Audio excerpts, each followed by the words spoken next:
Sandal ছিঁড়ে একটি sandal পড়ে আছে, স্যান্ডেলের বাধাটা ছুটে গেছে। আমি ধারণা করছি হয়তো পারে এই স্যান্ডেলটি ভারতের কোনো জনপ্রিয় নায়িকা কিংবা গায়িকারও হতে পারে। আমার ধারণা ভুল হতেও পারে, বলা যায় না। সম্মানিত দর্শক মণ্ডলী, আসসালামু আলাইকুম।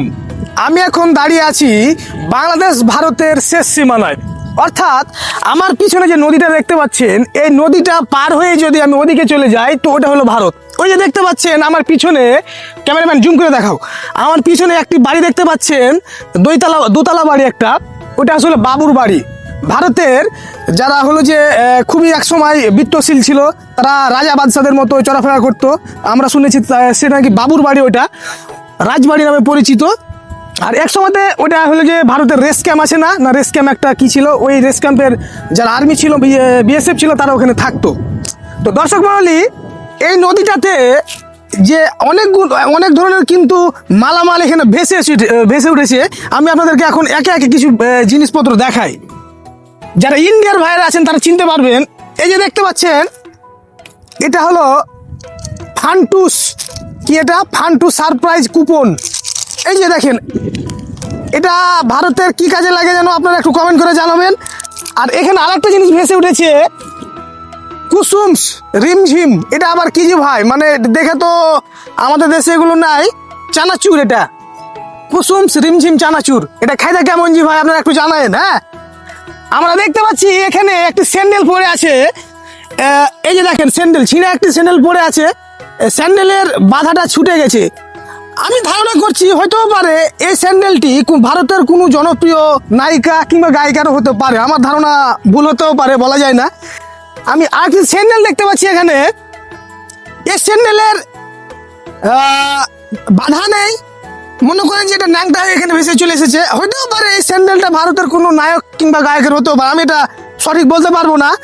তারপরে হলো যে এই যে দেখতে পাচ্ছেন একটি শ্যাম্পু, ক্লিনিক প্লাস শ্যাম্পু। এই শ্যাম্পুগুলো ভারত থেকে ভেসে এসেছে, আমাদের এই বাংলাদেশে চলে এসেছে। আমরা মাঝে মাঝে, আমরা যখন ছোটো ছিলাম, ভাবতাম যে হয়তো বা এই শ্যাম্পু দিয়েই ভারতের দেবেরা কিংবা জিতেরা কিংবা শাহরুখ খানেরা হয়তো বা গোসল করেছে।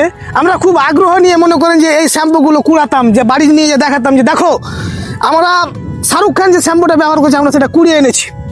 হ্যাঁ, তারপরে একে একে যদি আপনাদেরকে দেখাই, এখানে অনেক ধরনের এই যে সোলার পড়ে আছে। তারপরে এই যে এটা হলো যে কি, এটা স্পেশাল কারাগুল, স্পেশাল কারাগুল। এটা এখানে একটা যে ছাপা আছে, পোকা ছাপা আছে। এটা মনে হয় একটা ইঁদুর মারা বিষের মতো হতে পারে, কিংবা যাই হোক একটা বিষ, এটা বুঝতে পারছি। এটা কি আপনারা একটু জানায়েন, স্পেশাল কারাগুল। তো আসলে বাংলাদেশ ভারত খুব দূরের একটি জায়গা নয়, আমরা প্রতিবেশী রাষ্ট্র।